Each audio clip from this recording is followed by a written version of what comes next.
Home, d'anècdotes sí que n'hi ha d'anècdotes. Mira, de Sant Feliu,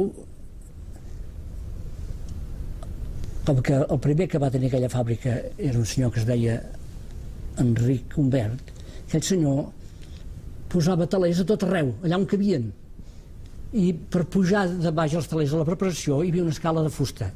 Doncs per posar els plegadors, i a sota l'escala hi tenia telers, i per posar els plegadors en aquells telers teníem de treure els esgraons de l'escala i baixar els plegadors, saps que eren telers d'estret, per ficar-lo allà.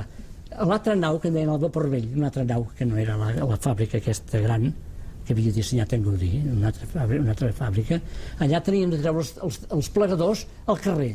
I tu ho havies vist, que hi havia una trapa al vapor vell, al cantó de la Quintana, hi havia una trapa.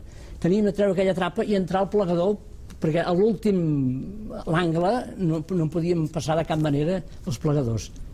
I jo doncs teníem de... Llavors els plegadors, quasi bé tots, els teníem de passar a pes de braços per sobre dels telers per ficar-los. Els d'estret, encara no passaven, encara per ample, ja passaven, perquè